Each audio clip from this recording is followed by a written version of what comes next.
Hi, everybody. Good morning, good afternoon, good evening, wherever you're at. Thanks for watching. Hopefully you'll learn something if you're interested in doing Uber and Lyft. If you're already doing it and you want to comment and add comments to help somebody, that would be terrific too. It's hard for me to think of everything because I've been doing Uber and Lyft for like 5 years. I mainly do Uber because Lyft does not pay as well in our area anyway. I'm not sure. Maybe if that's all you do is Lyft, maybe they pay a little better. I don't know, but my experience when doing both of those is that Lyft gives me like half of what Uber does. So I really don't bother with Lyft as much. I keep my app up to date and everything in my car current and safe. We have to do a safety check once a year. We also get a background check once a year. Um, it's very hard to get fired from either one of these apps unless you really screw up. Like for instance, let's say you get in an accident, that's the main thing. If you get in an accident, they will automatically deactivate you for however long it takes to get the thing fixed. When I got a new car, I accidentally backed up because I wasn't used to the size of the car and hit somebody's mailbox, and I got deactivated for 2 weeks. So you got to really think about whether you want to put in a claim or not when you get into any kind of thing. It might have been better for me just to go and give the person, the homeowner, $300 for the mailbox. But also you got to think, well, is this a crazy person and they're going to try and sue? That was on my mind. I could have just gave them 300. They were really sweet people, but I'm just sharing these stories so I can help somebody else. These are things you got to think about. If you get in a major accident and you don't have anybody in the car, don't put in a claim because you're going to get deactivated. And it might even be just a fender bender. I mean, it might not be nothing. And you have to go through a lot to get back up on track. And you don't want to lose that money. So, really think about these kinds of things. Now, if you get into a major one where somebody else is involved, which I've had one, I've only had one major one, and hopefully I'll never have another one again. Where I had the backseat drivers, which is one of my pet peeves in driving. I can deal with a lot of stuff from people driving for Uber, but when they start this backseat driving stuff, and Uber drivers know what I'm talking about, and I have to watch myself when I'm a passenger that I don't do it as well, because it's easy to do because you know your area and everything, but it can be very annoying to a driver, for me anyway. If you want to give one or two directions, that's fine, but I had one lady I've had more than one, do it for the entire trip. And it's like, calm down, turn on some chill music for these people so they'll calm down, get their control issues out of the way. Because some of them have control issues and they can't calm down. Turn here, turn left, turn right, turn down. I'm like, this is how you get in an accident.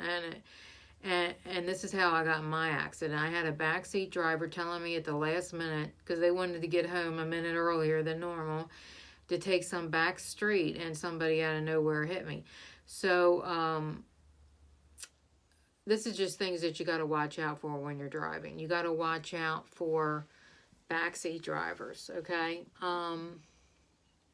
Some other things that you have to keep in mind when you're driving is you are going to have a little wear and tear. I don't have a whole lot of wear and tear because I don't allow eating in my car now. I used to, and then it was crumbs everywhere in the back seat, and these are crumbs that I cannot get out of the car, so I don't allow any more eating.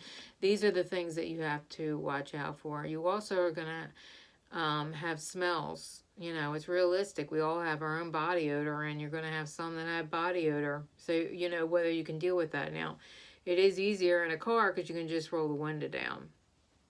You also might want to turn the heat or air conditioner off because you don't want that odor to get into your air vents. Now, we have this new thing out now, which is vaping, which is probably not that new, but yeah, it's pretty sneaky what some of these people will do with the vaping.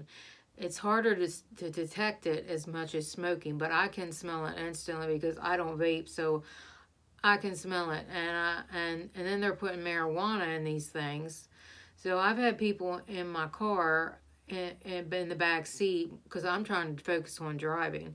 So they'll be in the back seat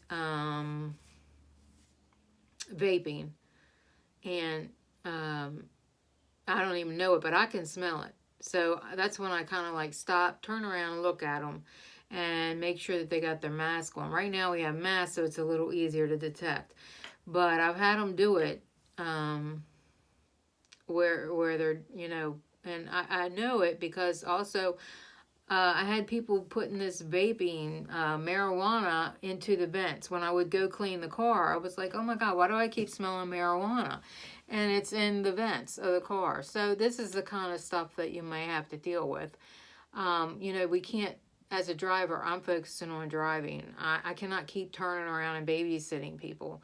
I'm expecting people to be adults and respect it. Now, I would say 95% of the people do that, but I do get people that don't care. I mean, it's not their car, and some of them are high and drunk, and they also are out of it, and I get that. And that was the main reason for having a driver, is to keep some of these drunken drivers off the road. So I try to not turn them down, because I would rather drive them than have them driving around all high and drunk. So just keep that in mind, that you are helping the public by keeping some of these people off the road. So that being said, I've had only one where was just too much for me to handle, and it was like these 5 huge men that were 3 in the morning, and I felt a little intimidated, and that was the only time I ever turned down picking up drunk drivers. I mean, they were just like pulling their not pulling their pants down, but they were going to the bathroom in front of the car when I got there, and you could almost see everything, going on with their pants.